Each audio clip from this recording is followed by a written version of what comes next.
significant penalties. A maximum of 30,000 civil penalty units, currently equivalent to $9.9 million, or 150,000 penalty units, currently equivalent to $49.5 million, if the provider is a body corporate. The penalty amounts are intentionally large. This reflects the important privacy implications of the provisions. It also sends a strong signal to social media platforms: treat Australians' privacy seriously. Now, Australia has consistently paved the way in global online safety. These supplementary amendments will strengthen the already robust and strong privacy arrangements included in the original bill. Thank you, Minister. Senator Henderson. Thank you very much, Chair. The Coalition supports these amendments. We are pleased to say we have been involved in constructive negotiations with the government to strengthen the bill. One of the major issues we sought changes on related to privacy. This is a very important issue, and we provided the proposed changes to the government, which of course have now been incorporated into this amendment. We are very pleased that the government has accepted our changes, which, as I say, are reflected in the government's amendments. The new provisions make it clear that people cannot be compelled to provide digital ID or government-issued identity documents such as driver's licences or passports under this legislation. This has now, due to the hard work of the Coalition, this has now been explicitly prohibited. There was a second important change as well regarding strengthening ministerial oversight. Following our negotiations with the government, changes will be made so that the Communications Minister will be able to make rules specifying information which social media platforms are not able to collect in order to comply with the legislation. What this means is that this will enable the Minister to make rules to ensure that guidelines issued under the legislation are appropriate and proportionate to the objectives of the law. These are both very significant changes which materially strengthen the bill. And we do, of course, thank the government for agreeing to make these changes. The Coalition has, of course, led the charge on this bill. And we know, of course, what has driven this, Chair. What has driven is the very profound mental health concerns that so many young people are suffering as a result of social media. We know there is widespread concern and evidence about the severe mental health impact of social media on children. We've seen very disturbing global trends in youth mental health since the rise of social media, especially for girls. According to the Australian Institute of Health and Welfare, there has been a more than threefold increase in the rate of intentional self-harm hospitalisations for girls under 14 from 2008-9 through to 2022-23. In recent years, there have also been very large increases in the rate of mental health issues amongst children and young people.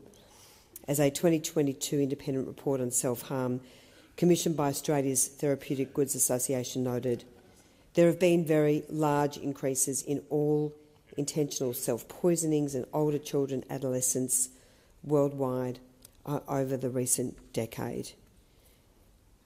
We know, and particularly for the parents of the children who have tragically taken their own lives, we know that passing this bill right now is absolutely critical. Order. Order. I want to just... I do have a question for you, Minister, but I just want to reflect on the bravery of parents who've spoken out about the importance of this bill. Parents like Matt and Kelly Howard, the parents of Charlotte O'Brien, with whom I met a couple of weeks ago.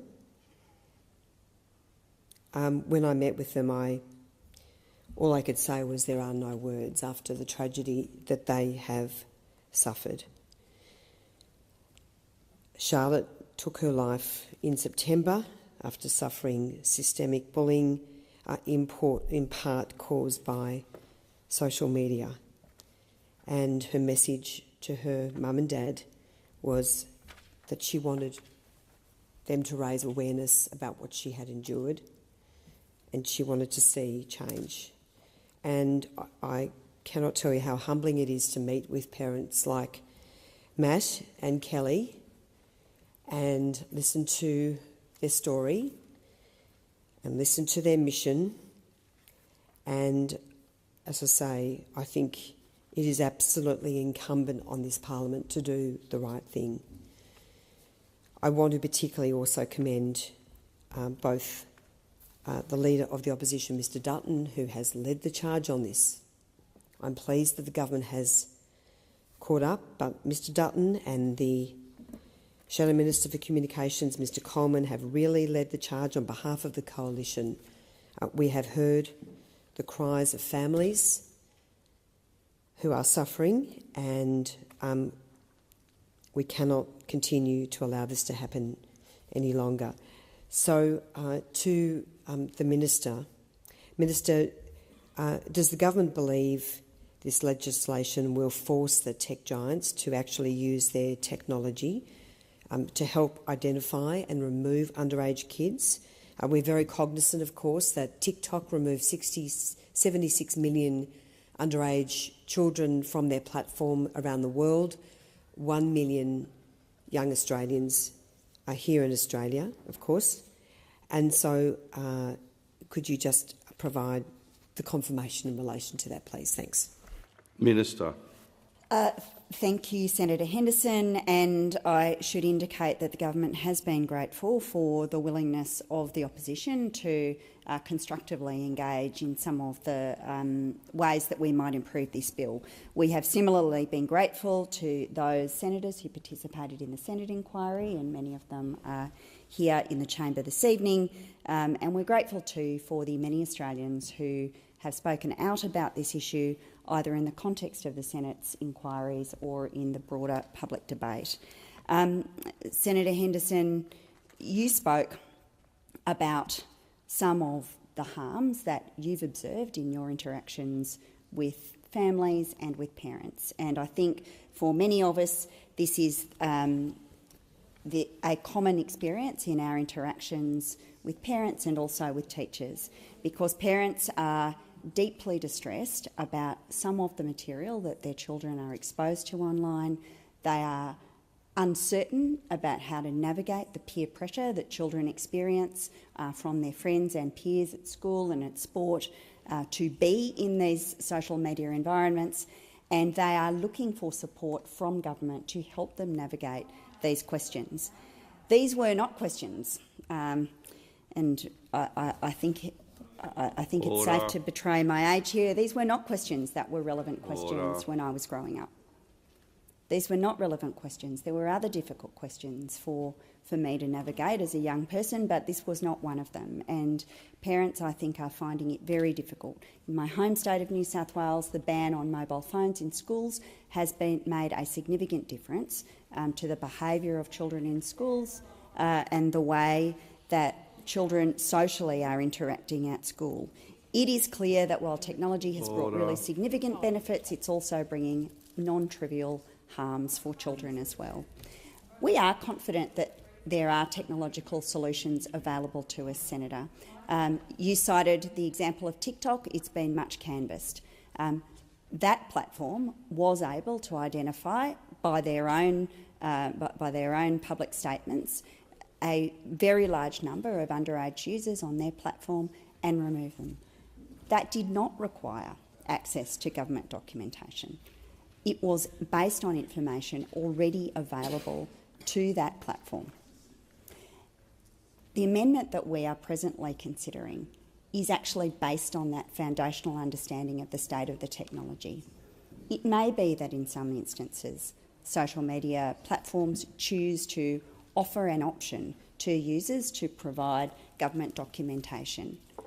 But what this amendment ensures is that that will not be able to be the only means, the only choice offered to a potential user.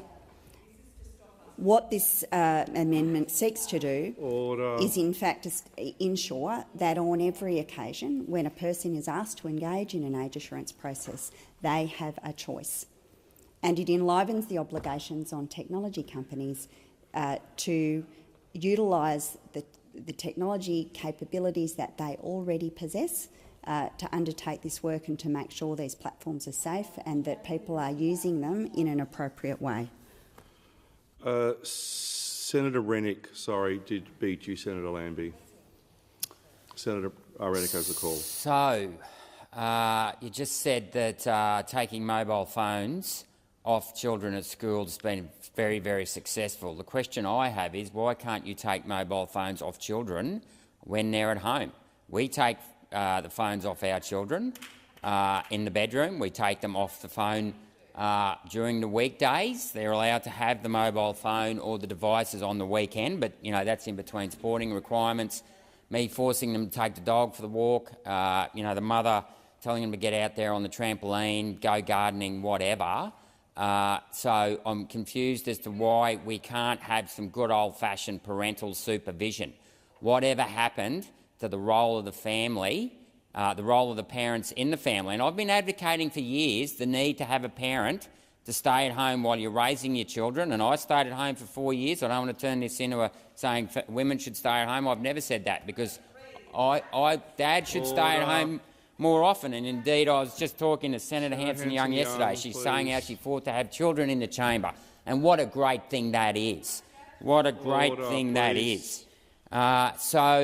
Yet again, we've got another example of whereby the government thinks it can solve a problem. And, I know Senator Henderson said before there's things like anorexia and, children are subjected to these things on the internet, and that's fair enough, they are. But these things have always been around. Kate Moss, she was being criticised back in the 1990s. I mean, I well remember Karen Carpenter, who died from anorexia I'm not sure in the late 70s or early 80s. So we always have to deal with issues with our children, and the important thing is that they have close parental supervision so that you can detect if something's going on. Now, the other thing is, and I've raised this before, but it's worth raising again, is that you can have software that monitors your children's activity. We do that already. We monitor our children. And it is effective, because we do have a middle child that loves to get up at about 3 o'clock on a Sunday morning, and the only way we can bust him is to actually, he sneaks the iPad into his room. He's terrible. So yet again, what guarantees do we have here that this is actually going to be effective? Because I think you'll find that children are very good at getting around laws. And what guarantees are we going to have that this is going to stop bullying? We can't stop bullying. This won't stop bullying per se. What will stop bullying per se is, again, having a parent keeping a close eye on the children while they're growing up, and being in touch with your children, so if they are being bullied, you're aware of it. And I'll note the question, a question raised the other day about VPNs. 33% of people in this country use VPNs, and I suspect most of that 33% are probably under 40, because most people over 40 probably wouldn't even know what a VPN is. And that's so virtual private network. And that's where effectively, and the reply from the government was, in estimates, was that, well, we're going to get the social media companies to track the person if they have a VPN through geo-tracking. So here we've got, again, Big Brother surveillance coming in and watching every little thing we do, every breath you take. What is it? Every time we come down here, I feel like we're just holding the line, and we're not even doing that when it comes to government overreach and surveillance and command and control. So my question to you is, Minister, why is it that parents can't be encouraged to keep the devices from their children? You've just quoted an example of taking mobile phones off children in the schools, which is a good idea. Why can't that same very simple principle be applied in this situation when it comes to children having a social media account and monitoring that way? Minister. Thanks very much, Chair, and thanks for the question, Senator Rennick. Perhaps I can say this, Senator. We've been really clear, and actually many of the people participating in this debate, including the opposition leader, to be fair, have been very clear that this is not the only thing that we would advocate to support families in relation to some of these challenging questions, and nor do we expect this intervention to be a silver bullet. However, what we do hear from parents is that this is very significant and they are looking for assistance because they are not receiving the support that they expect should be available to them from the platforms themselves. And so one of the key features of the design of this bill, Senator, is that it really puts the onus on the platforms, not on the parents and not on the kids. We want platforms to simply take reasonable steps to ensure that users under the minimum age can't create or hold an account. Now, I think, based on the tenor of your questioning and your contribution just now, Senator, that you would accept the harms that are associated with excessive time online, at the very least, and it may be that you accept the harms associated with exposure to some of the more challenging features of social media. You know, in the United States, the Australian Psychological Association, for example, if you look at the evidence, found significant links between excessive social media use and poor sleep quality and poor mental health outcomes. And in particular, they pointed to the use of algorithms and the influence of those algorithms and, frankly, the near addictive nature of some of those algorithms because they increase the likelihood of exposing young people to content that is inappropriate or negatively influential, such as glorifying eating disorders, glorifying self-harm or exposing young people to extremist content. I think it would be a matter of agreement across this chamber that those things are not acceptable and are not good for our kids, and it's why this bill is being brought to this place. I said to you earlier in my contribution that the onus is on the platforms, not on the parents. Just for clarity, there aren't any penalties for Australians who gain access to an age-restricted social platform, and there aren't any penalties for parents or educators who provide that access. It's impossible, and we accept this, for governments to completely stop young people from accessing harmful products or content. But we can help.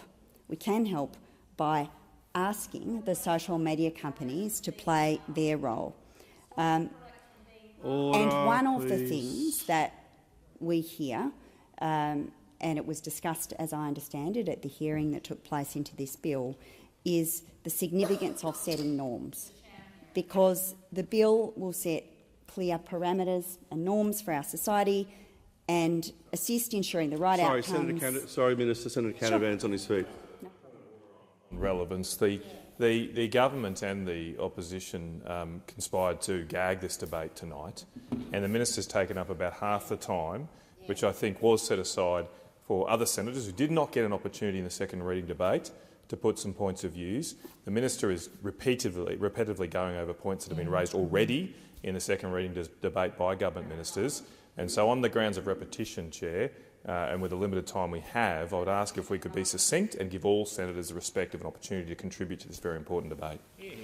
I think the minister is in order, but I'm sure the minister is aware of the different views of the chamber. Senator Henderson, I was going to go to Senator Lambie.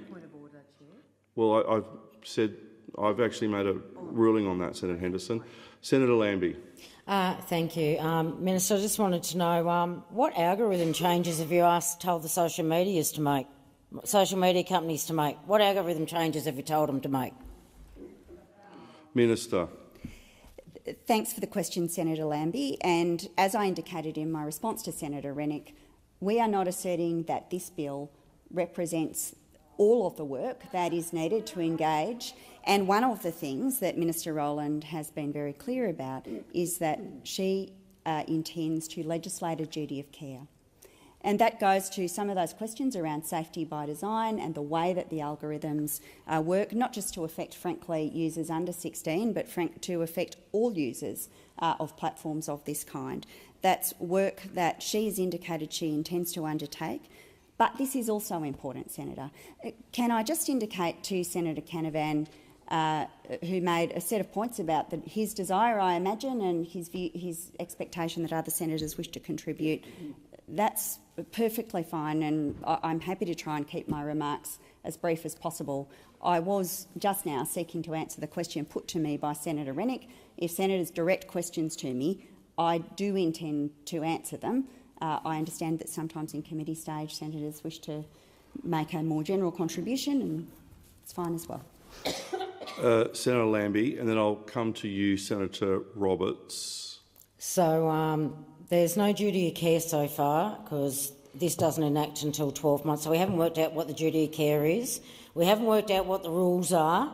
So what about the data? Have you told them to destroy our data as soon as they receive it, the social media companies, or you haven't actually made that rule yet either?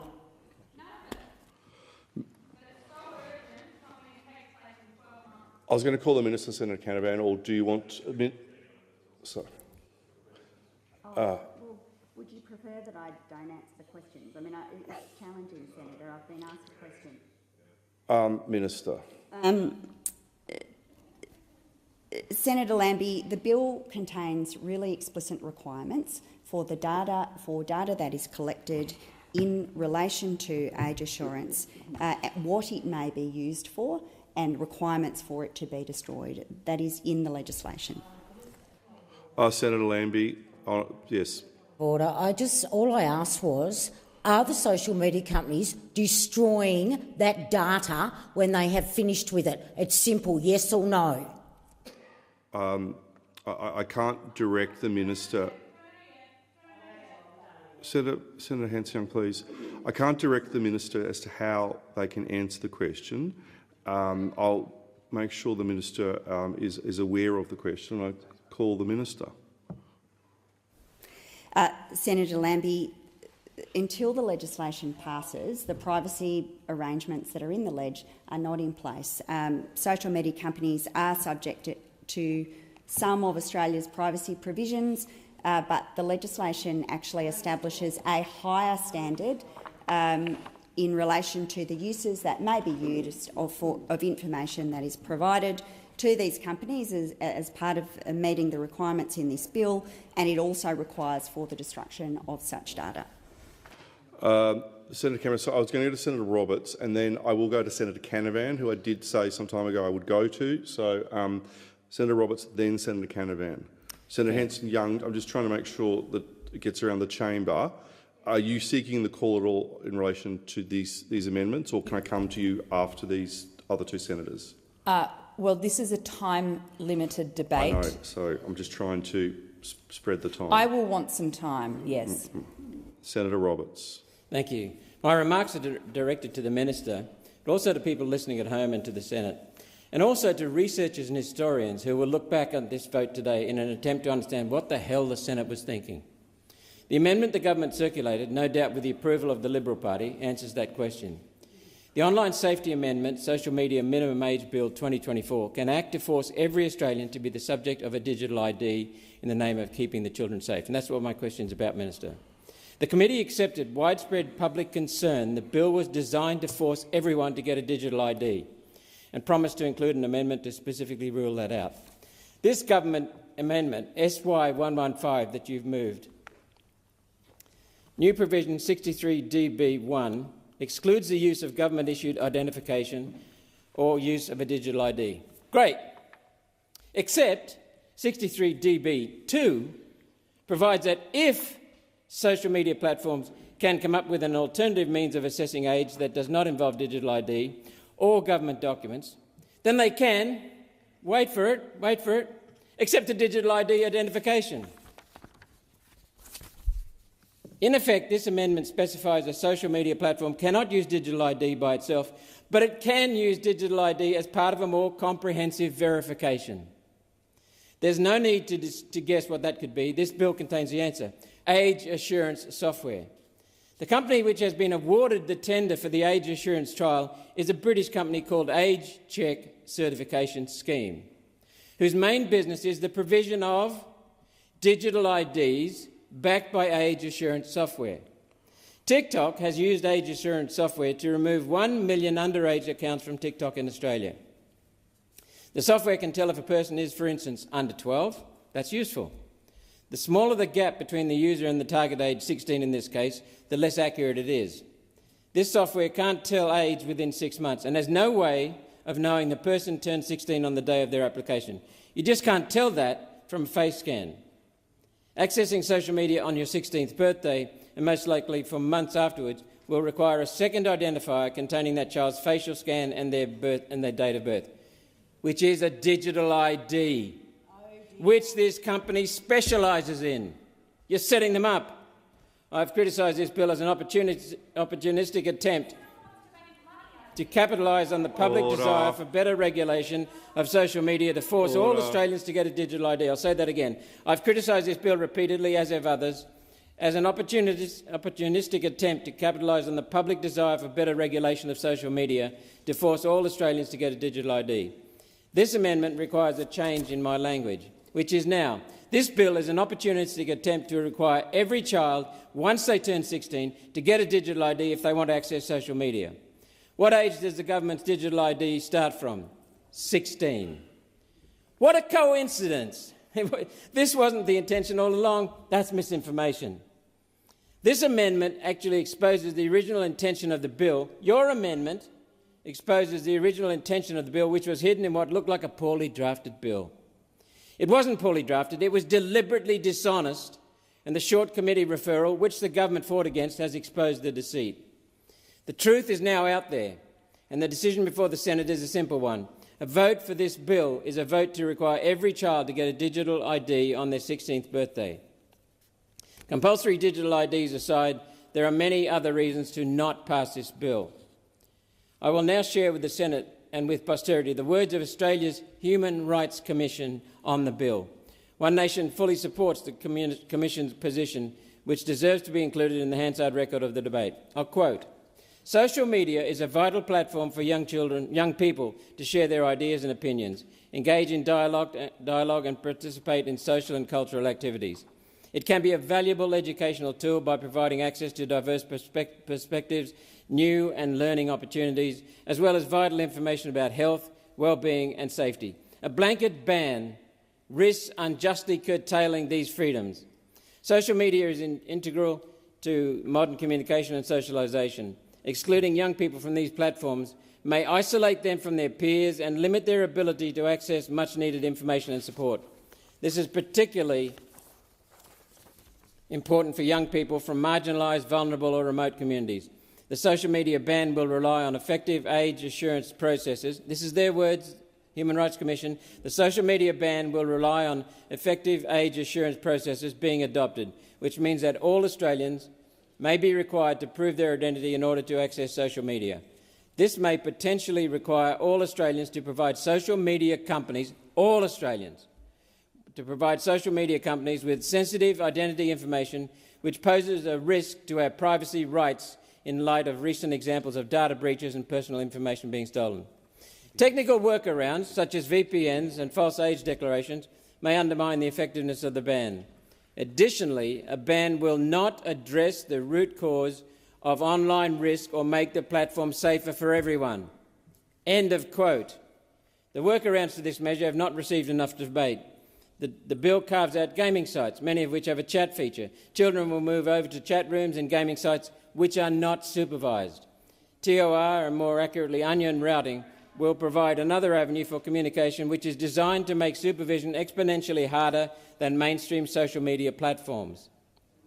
I have advice from a leading internet security company that peer-to-peer social media is making a comeback, which again is harder for parents to supervise than current social media platforms. As a result of this legislation, children will be exposed to more harm, not less. I had a call from a constituent. It's not often Senator Hanson-Young tells me I'm right. I had a call from a constituent a moment ago who called their local Liberal Member of Parliament about this bill and was told, "Oh, it's okay, you can just sign up for your children." With age assurance software, that will not work. With digital ID connected to age assurance software, the social media platform will know what you're doing. Don't be telling people it's nothing, you can defeat it. You can still talk to Granddad on Facebook. You won't be able to. Children may be able to use VPNs, virtual private networks, and the new PPNs, personal private networks to appear to be in another country. That really won't work either. The keystroke logging that accompanies the age assurance software will assume someone pretending to be in Canada but interacting with Australian accounts is probably using a VPN. Minister, why did you say that this won't lead to digital ID, but your amendment says exactly that? Minister. Thanks, Chair. I appreciate the many pieces of advice I've had about how I might answer questions, but I'll answer the questions in the way that I think is most appropriate to give Australians the information that I think is necessary in relation to the bill. So thanks for all of the free advice, but I'll just answer the questions. Senator Roberts, I think, foundationally misunderstands the amendment that's before him.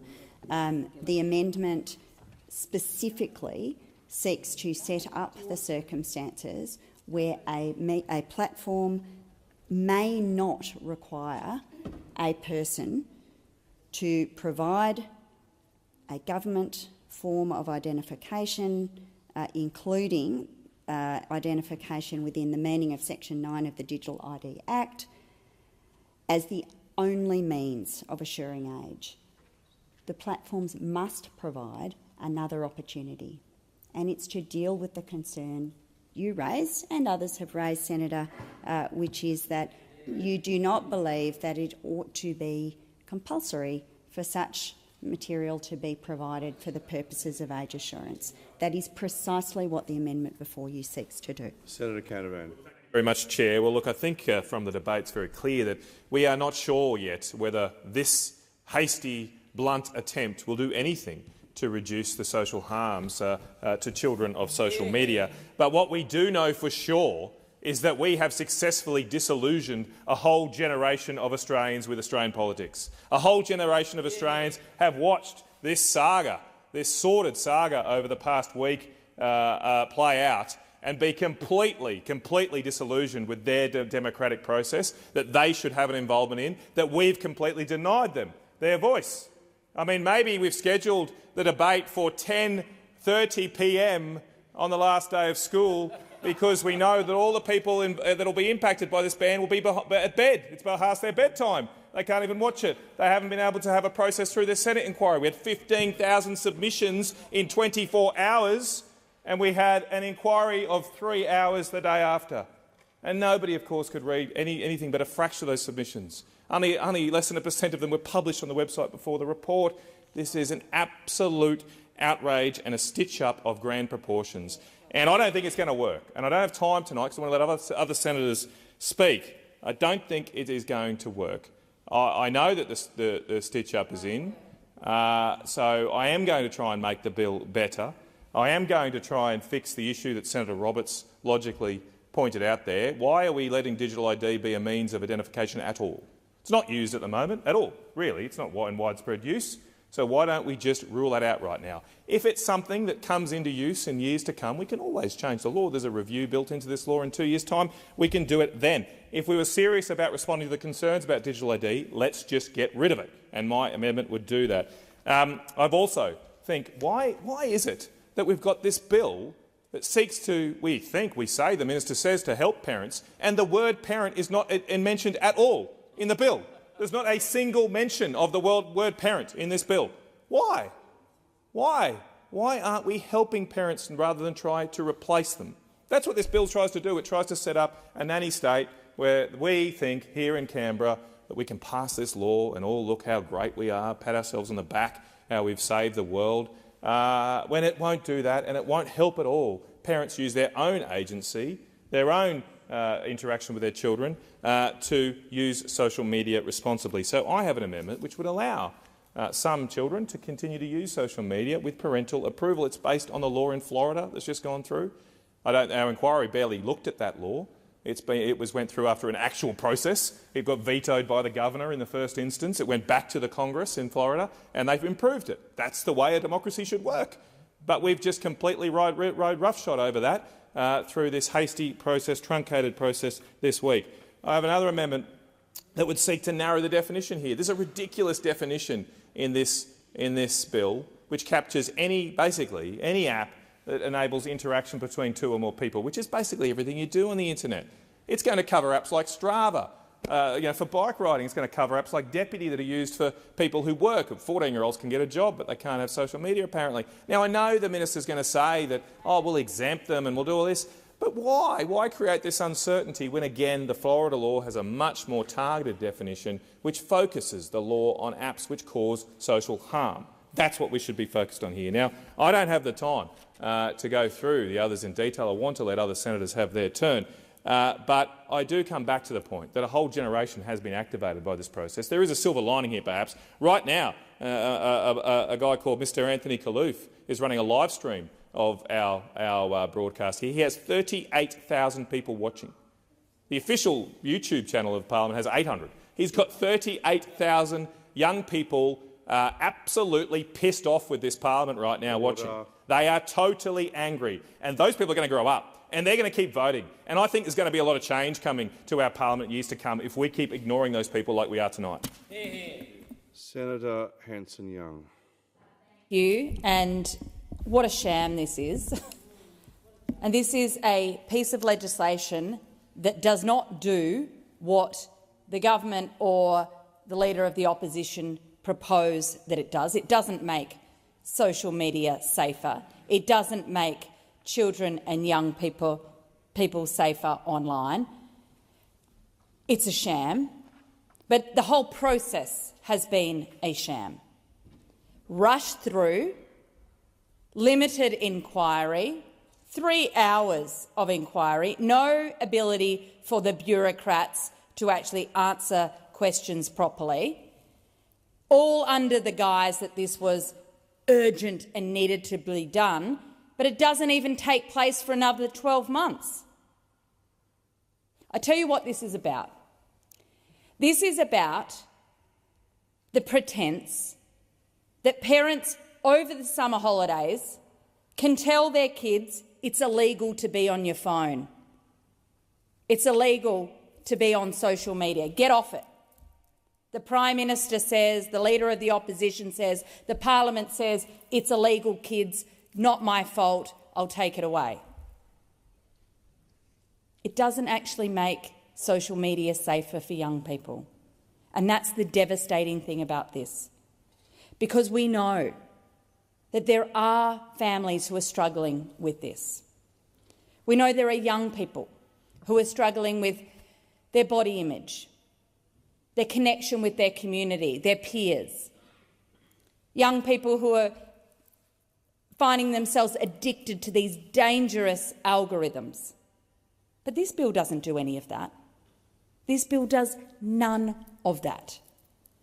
All this bill does is gives the government and Peter Dutton the illusion, the fig leaf, to pretend that they've given parents some certainty.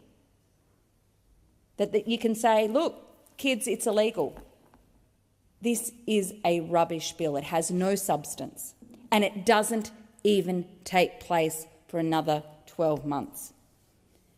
This bill is so weak, is such a veneer. It's to make old people, oldies, adults, feel like they've done something. It's a false sense of security. It's also obvious that the people who have drafted and fought for the particular elements of this bill actually have no idea how young people engage with the internet. Absolutely no idea. I mean, it's almost embarrassing. I mean, this is boomers trying to tell young people how the internet should work.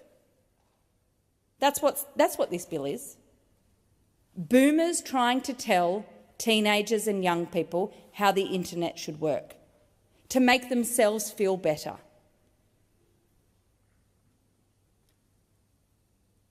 We've got Australian artists in this country who have only been discovered because young people have found them on YouTube,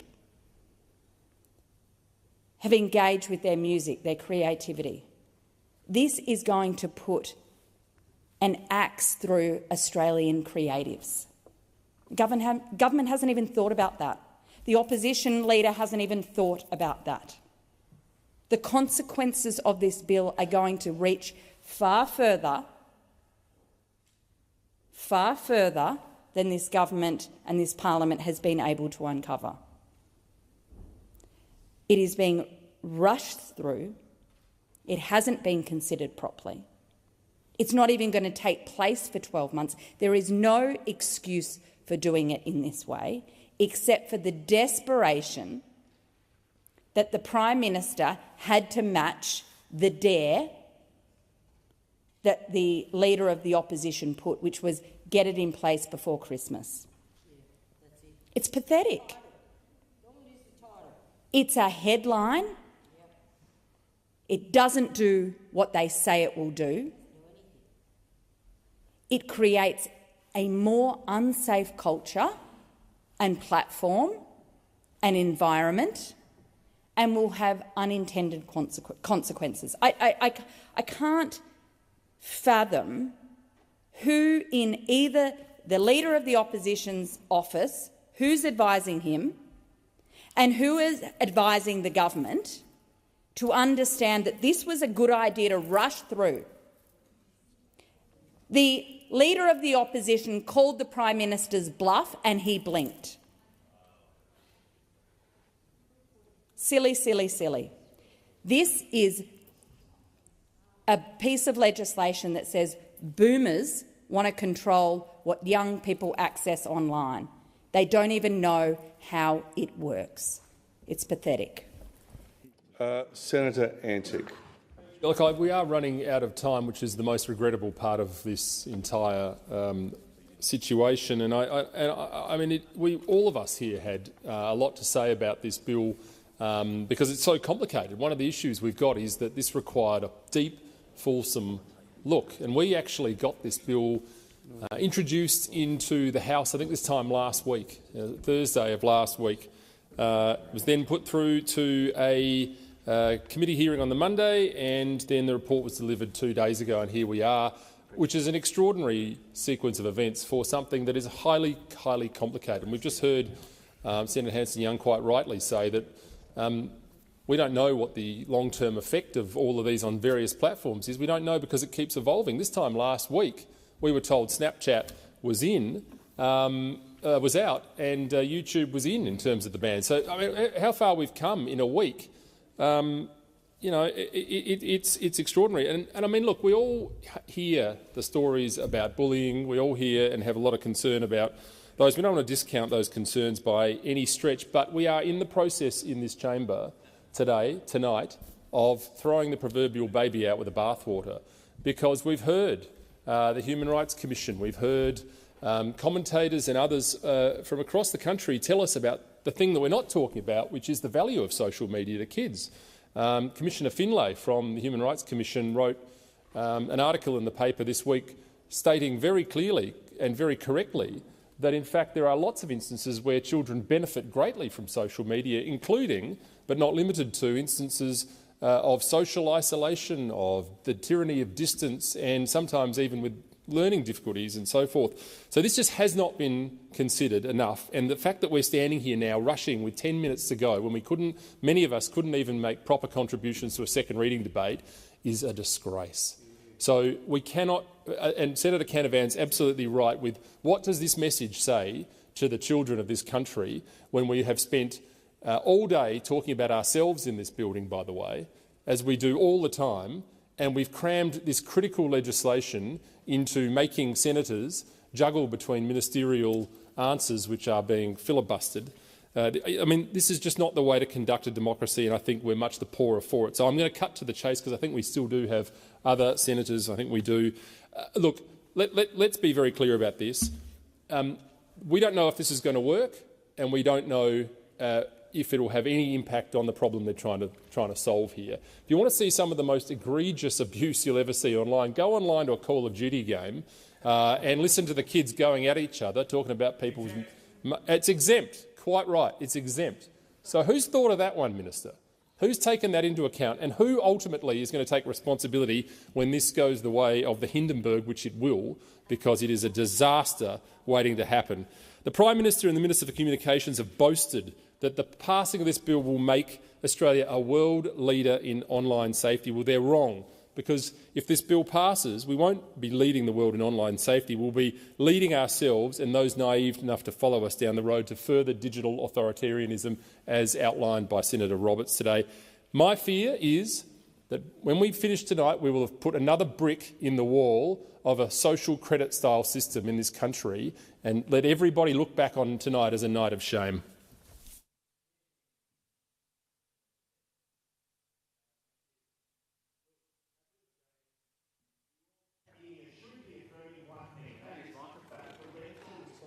Just hold on, Senator Babette, you have the call. Please put his microphone on. Senator Babette. Thank you.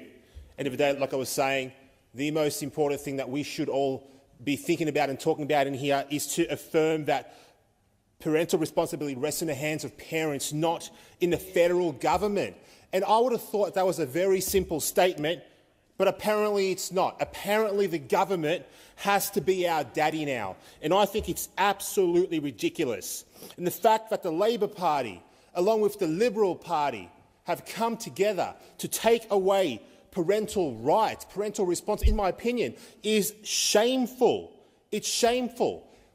The fact that we are now in a position in this country where the government is so big, so unwieldy, so, in my opinion, authoritarian-leaning, that it's making decisions for parents is just wrong. We didn't even get a chance to properly debate this bill. We didn't even get a chance, not even a chance. Look, mums and dads are the best people to raise their children as they see fit. It's their right, it's their responsibility. The government's determination to do the job of parents by this blanket ban of under-16s, it undermines that primacy of these parents. Like I said before, it's not the state's role to go around telling 16-year-old and under what they can and they can't do. Can you have friends on TikTok? No, the government's going to decide for you. Can you see your family photos on Instagram? The government's going to decide that for you. Can you get the news off Elon Musk's X platform? The government is going to decide that for you. It's wrong. It's wrong. Decisions are for parents. It's an intrusion of the state. For that reason, obviously, I'm not going to support this bill. I don't agree with it at all. And like Senator Antic mentioned before, it is another brick in the wall of an authoritarian digital tyranny that most people can't even see is being built around them right now. In my opinion, this bill's got nothing to do with kids. Like Senator Canavan said, parents doesn't even appear in the bill at all. It's about building that digital prison. It's about age verification for everybody in the country. Now, we all know, whether the minister will admit it or not, that digital ID is the foundation of a coming social credit type system, combined with digital currency. In the future, you are enabling a system right now where the government will be able to control every single facet of your life and what you do online. We are slowly creeping towards this totalitarian state. Very slowly creeping towards it, but it is happening. It is happening. At the end of the day, this bill is obviously ill-conceived. We're spending money on this. We're going to spend time on this. It is going to be a failure of a bill. If you really wanted to protect kids, if you wanted to protect them, what you would say is, let's put some programs together where we can help parents, where we can teach parents, empower parents to make better decisions for their own children. Because at the end of the day, parental responsibility rests with parents, not with the government. Even though you've all come together, or most of you have come together to rush this bill through, I want the record to show, I want history to show that Senator Ralph Babet from the United Australia Party was against this bill and he'll vote against it. 6 minutes, unless Senator Colbeck wished to speak. Senator Colbeck. Thank you, Deputy President. Thanks, Senator Canavan. I'll keep it quick because I know that you might have some more things that you want to say. If you want an example of how not to legislate something that is important and of moment to our community, have a look at this piece of legislation. Have a look at this piece of legislation. Arrived in the Parliament last Thursday, 4 hours into Senate inquiry on Monday night, and we're expected to pass it with effectively very little debate in this place. And quite frankly, the legislation deserved a proper parliamentary process, and this government shows its disrespect for the Parliament and also for the Australian community by trying to shove it through in the way that it has. As many across the chamber, and I'm surprised to see some of the coalition, if you like, that's opposing this legislation, have said, it really hasn't had the work that it needs to be done. This is a genuinely important issue for our community. A genuinely important issue for our community. I don't diminish for a moment the pain and anguish that people have felt through the impact on their children and their families through online bullying. I don't diminish that for a moment. I feel it. I've been close to families who've seen it, as we most likely all have. But this is not the way to deal with this. This is not the way that a parliament properly deals with a matter of this moment. The concept of excluding a huge swathe of our community from a form of communication just does not sit well with me. Just does not sit well with me. Now, I respect my colleagues, I respect the arguments that are being made by those who want to do something, and clearly we should be doing something. But this is not the way to do it. This is not the way to do it. And in that circumstance, I cannot vote for this legislation. It should not be rammed through in the way that it is. This parliament, it doesn't come into place until 2026, and so the government should do the parliament and our community the respect of looking at this process properly so we can make sure we can come up with something that will work, will support our families and support our communities, and try and do something to mitigate the problems that are there. But I fear that this is not it. Senator Canavan. Just ask a simple practical question of the Minister before we wrap this up. I've got a real-world example that's come to me of a child, 15-year-old child in a basketball team who communicates over Facebook Messenger with their coach and teammates.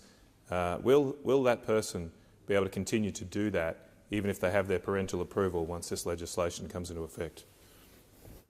Minister. I'm advised that messaging and gaming are not intended to be covered by the purpose of the bill, and I have not finished speaking, in fact, Chair. Yeah, let us speak. Let her speak. And in the minutes available, I'll say this. I read this quote from a parent involved in the Safe on Social group, and she said this: "What I've seen in the past 12 months alone has made it impossible for me to remain on the sidelines. For every mother sobbing on the phone or emailing me because her child has been humiliated or manipulated, there's another parent in despair because they don't know how to stop the chaos. I can no longer ignore that what we've been doing simply isn't working. Education alone is not enough." Senator Canavan. Just to clarify, as I was trying to point out with a limited time, you need a Facebook account to use Facebook Messenger. So how will that work? Minister. Look, the advice that I have is that these carve-outs will be able to be effective in relation to messaging products.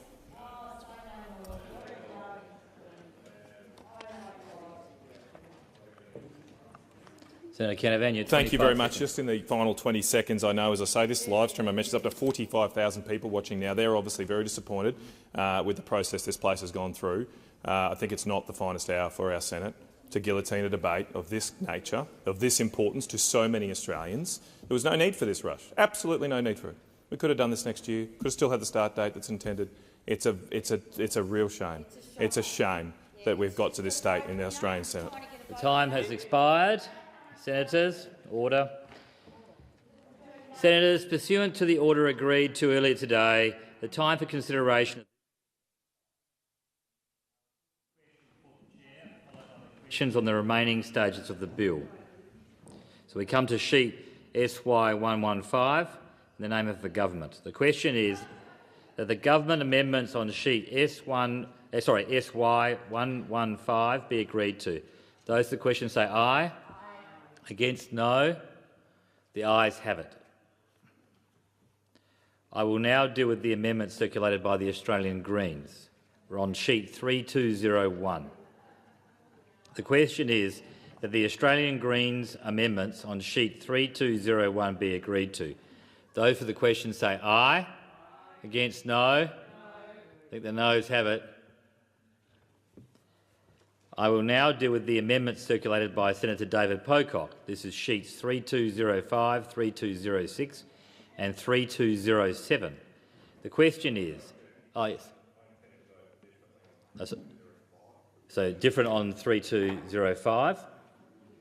Does any other senator want me to separate the questions? I'll be putting the two questions then. The first will be on 3205 and then a second question in relation to 3206 and 3207. I put the question that the Senator David Pocock amendments on sheet 3205 be agreed to. Those for the question say aye. Against, no. I think the noes have it. The division required. Ring the bells. It'll have to be for 4 minutes.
The question for the committee is that the Senator David Pocock amendments on sheet 3205 be agreed to. Those for the question pass to the right of the chair, noes to the left of the chair. I appoint Senator McKim as teller for the ayes and Senator Askew as teller for the noes.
Honourable Senators, there being 19 ayes and 34 noes, it's passed in the negative.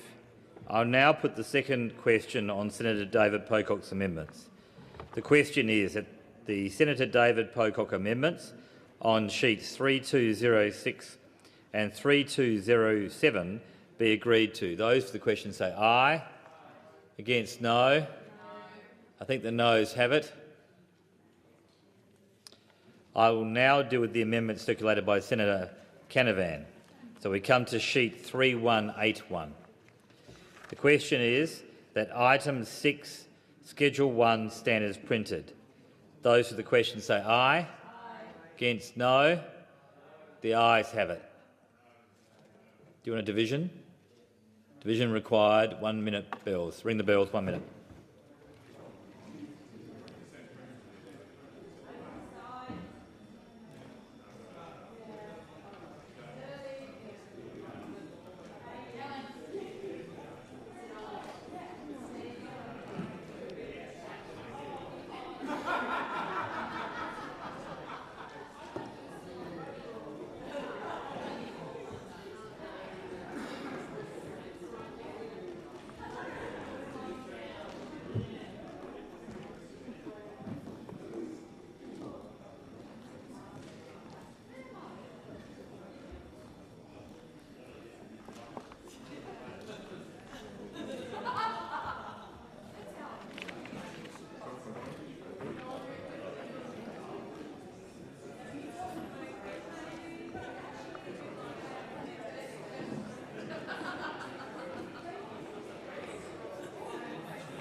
Lock the doors.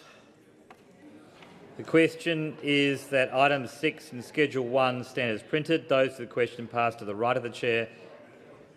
Noes to the left of the chair. I appoint Senator Grogan as teller for the ayes and Senator Canavan as teller for the noes.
Honourable Senators, there being 35 ayes and 19 noes, it's resulted in the affirmative.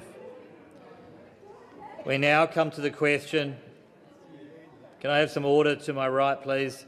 The question is that the remaining Senator Canavan amendments on sheet 3181 and the amendments on sheets 3180, 3181, 3183, 3195, 3215 and 3261 be agreed to.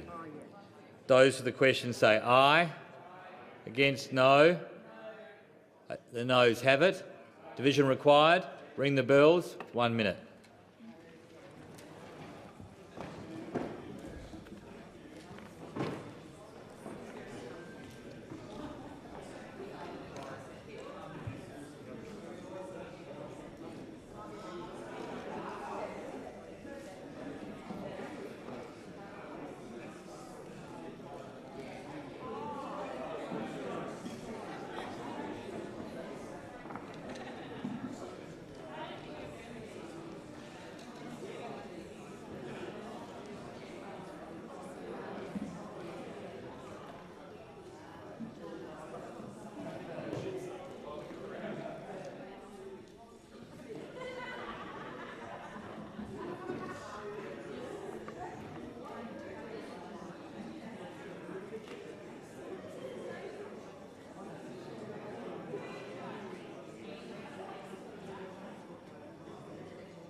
Lock the doors.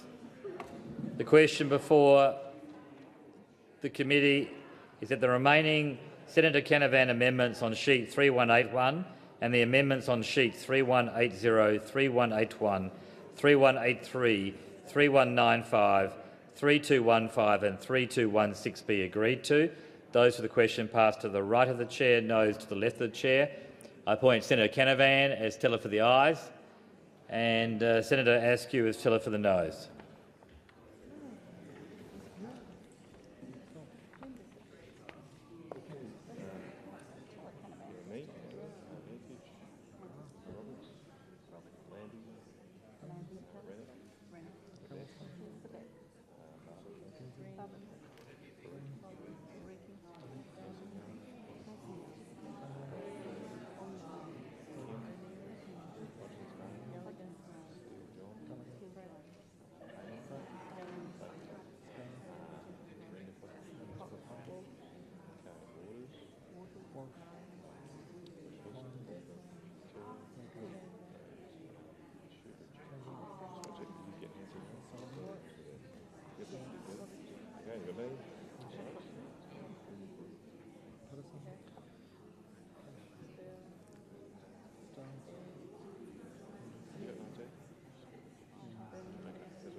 Yes, that's the I was briefly with the show, but that was a long time ago now. That's the point of that. Yes, yes, it was only a few months while Barry Sullivan was in New York. But I have to stay all the time.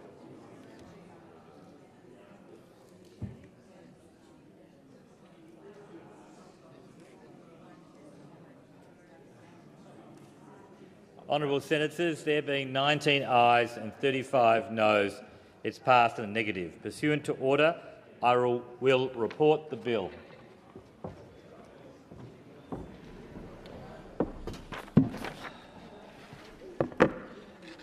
Honourable Senators, the committee has considered the Online Safety Amendment Social Media Minimum Age Bill 2024 and agreed to it with amendments. The question now is that the remaining stages of the bill be agreed to and the bill be now passed. Those for the question say aye. Aye. Against no. Aye. I think the ayes have it. Division required. Ring the bells. 1 minute.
Lock the doors.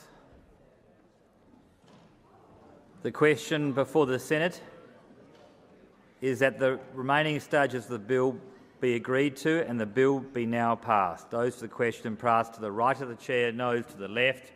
Appoint Senator Grogan as teller for the ayes and Senator McKim as teller for the noes.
Honourable Senators, there being 34 ayes and 19 noes,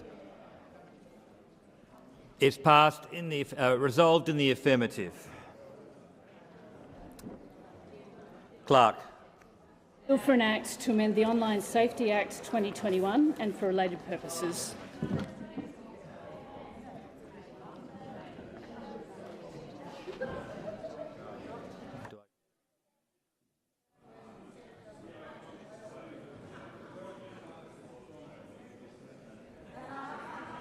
Senator Grogan. Yep. Can I have some order, please? There's still some Senate proceedings to be undertaken. On behalf of the chairs of respective committees, I table reports and documents listed at item 16 on the dynamic red.